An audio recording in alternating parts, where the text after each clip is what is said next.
word heretic, John, in Greek means choice. It means, in addition to established truth, as it were, to look at alternate dimensions of that truth. I accept that accolade. Nancy Taylor asked if I would share some of my remarks made a couple of Thursday nights ago at Jazz around the theme of testimony, witness, reflection as to what Old South means to me, why I give, and why you should give. She said, Don, testimony and reflection, not quite sermon.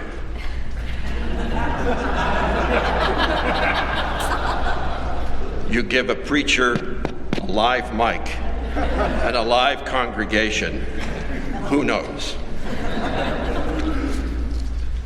Why Old South? Personally, I think it's a dynamic, inclusive community, joyously affirming that dynamic inclusivity. I think we're trying to really be truly welcoming. Hue of skin, ages, gender orientation and expression, blue collar, white collar, ethnicity, education levels, and so on. That's a hard task to pull off. And I think we're really intent in pulling it off. Certain limits to Big Tent, to be sure. No hate speech here, and no putting down of the other. But rather, to me at least, it seems to be a place, in response to Mary Oliver's question in one of her poems, what do you want to do with your one wild and precious life? I think most in this church have responded in some fashion, whatever family, vocation, educational setting, or whatever you find yourself in. I think they've responded with the notion of, yes, we will follow Jesus, which means to love God with all your heart, mind, and soul, and to love your neighbor as yourself. This is what I sense here at Old South Church in a variety of ways.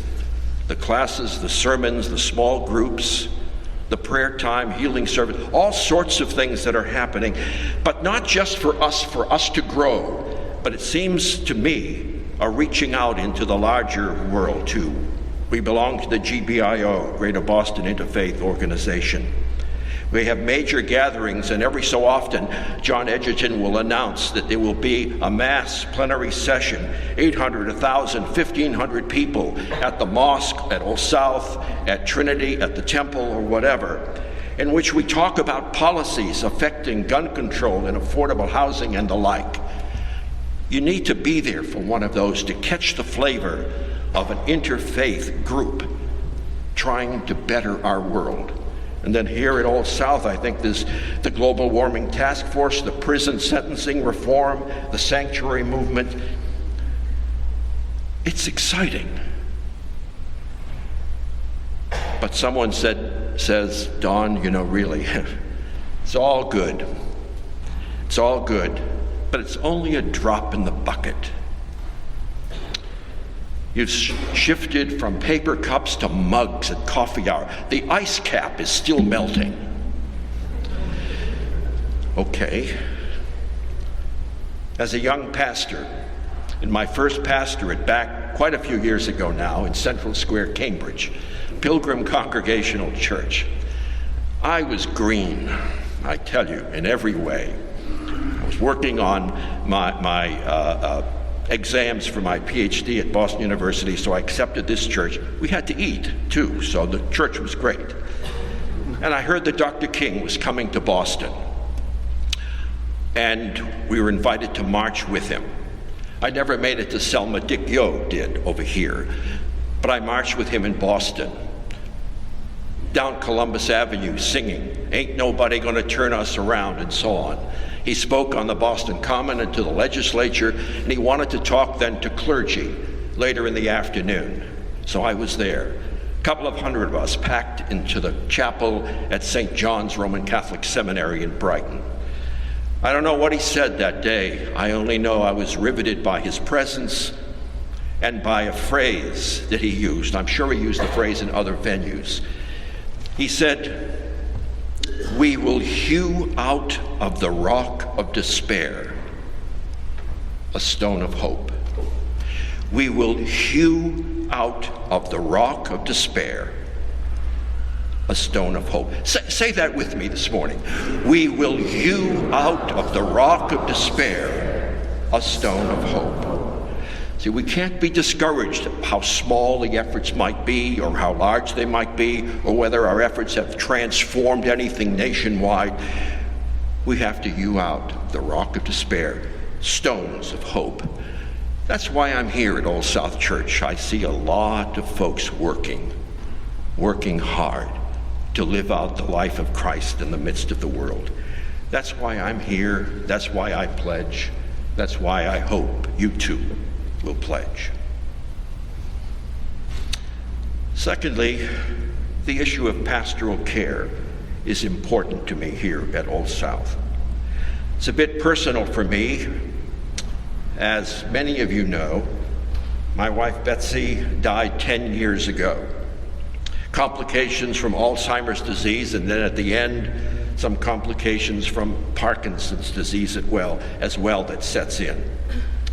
The first few years were fine, as it were, with the medication holding, but then as time moved on, over a 10-year period, it got worse and worse. In the last couple of years, she had lost the power of recognition and most of the power of speech. And Old South was so very, very supportive, with cards and greetings each Sunday. She saw smiling faces. You couldn't remember your name or where she really was, but when the smiling face came to give her a hug, she knew that she was home. I want to call out this morning Jan Mosma, the organizer and mother of the Congregational Care Committee. Frozen dinners provided once in a while to us to take home, to pop in the microwave. A massive help. Elias Perez, our senior sexton, helping with the wheelchair while I parked the car. He brought her in and talked with her, and his gracious and wonderful presence and smile. And after the memorial service, Nancy Taylor calling for a couple of weeks between 4:30 and 5 daily. "Don, how are you doing today? How are things going?" John O'Donohue, the Celtic poet and theologian, has in his little piece, Blessing, or Beannacht in Gaelic, this, and I'll read just the first few lines. "On the day when the weight deadens on your shoulders and you stumble, may the clay dance to balance you." What an image. May the clay of the earth, you see, dance to balance you so that you don't fall. The image of clay dancing for me was my kids and here at Old South Church. That's an important pastoral piece that this church provides. We are a family together. And you all can play a part in it. It doesn't have to be as dramatic and as traumatic as what some of us have gone through. But you play a part in the small groups, in the study groups, worship, at the coffee hour. You hear of one another's journey. You pray for each other and are concerned with each other. This is lifting up the Protestant principle, which says we are priests one to the other. We are priests one to the other, listening and healing. And again, it may not be as dramatic as some of us have gone through. At jazz service the other night, I sang some of these things. I looked over, and there was John. And I said, well, when John breaks his leg, we will all send cards and greetings and whatever. Or if he gets arrested for a good cause, Nancy shouted out, "Never mind cards, bring bail money," See, the congregation responds to whatever the setting is. And I think we still have much to learn, to be sure. We are not perfect.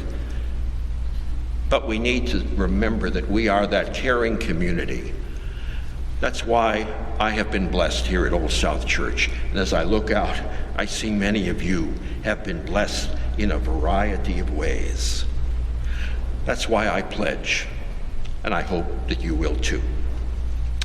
But then there's my work here at Old South. After Betsy died in the summer of 2008, I had just retired as executive director of the Massachusetts Bible Society. I'd been a member, Betsy and I had been a member of this church since when I left parish ministry to be the executive director of the Massachusetts Bible Society. You have to be a member of a UCC congregation for your ordination to be intact. So we came here under the wonderful preaching of Jim Crawford and the wonderful music that was here, and the music that still continues to this day on a very high and beautiful level. So the person who was here at Theologian in Residence, after a sabbatical year, he left, and I asked Nancy, might that be a place for me? And so 10 years later, here I am talking to you. At first I taught mini courses. There was no real community hour as it is structured now. So I taught mini courses, 3 or 4 throughout the year, looking at issues of Celtic spirituality, the church as a redemptive community, liberation theology, and on and on. And then the associate minister moved on, and I took on the theological book group every Monday evening. 20 to 22 of us, that's too large for a book group. But how can you cut it? There's even a waiting list. And the books we read are wonderful, you know. We read Amy Jill Levine, Elaine Pagels, Marcus Borg, Nadia Bolz-Weber, and on and on and on. And each participant is working through their own journey. And there's no right or wrong necessarily, but we are invested in looking at truth as what we have experienced growing up and to see what new dimensions there might be. There's always much to learn. For example, in our discussion now of the late Marcus Borg's new book, he raises the issue, is Jesus God? Borg says no. He never claimed it. Rather, he is the lens by which we see God. Now, this may vary a little from maybe how we have been raised, you see, but it's wonderfully stimulating really, and there's much to learn.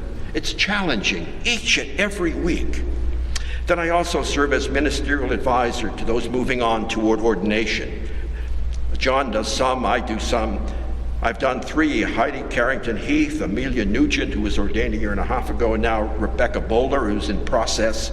We are a teaching church. We are a teaching church. I'm an advisor, yes, but I'm also a learner. Any teacher advisor knows that they gain more from the relationship with students or their classes or whatever than they could ever give. One example, Amelia Nugent and I were talking a year or so ago, 2 years ago, about the concept of the virgin birth. Now we don't have to get into that all this morning, and I'm not going to, but just listen to me. And we agreed that, the Hebrew virgin was young woman. And it was assumed that every young woman would be a virgin. And so this cult of virginity and Mary and so on, we think put on it by the later church writers and so on.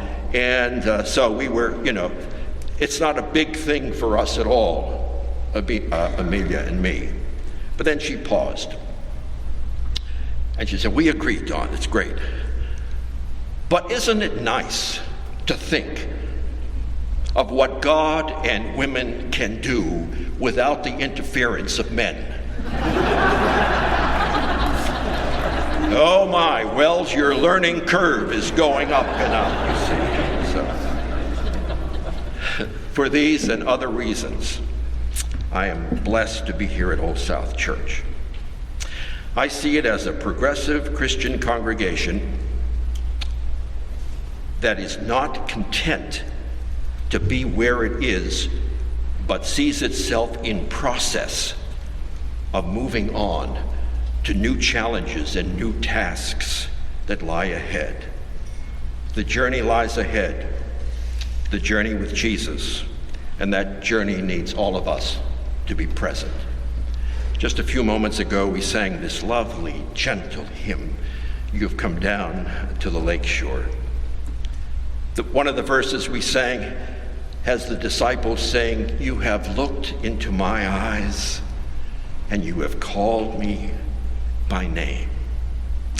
And in a moment, we'll sing another verse of that hymn, the disciples saying, "You, Jesus, need my hands, my exhaustion, working love for the rest of the weary." Oh my, what a calling. If Old South is nurturing you and challenging you and providing a venue for you to bring your faith out into the world where it's needed, if any of that is true, then the question really comes, will you follow? Are you coming? Can you be counted on? And I am convinced that you and you and you and me can be counted on in this beloved community. Let the whole church then say, Amen. Amen.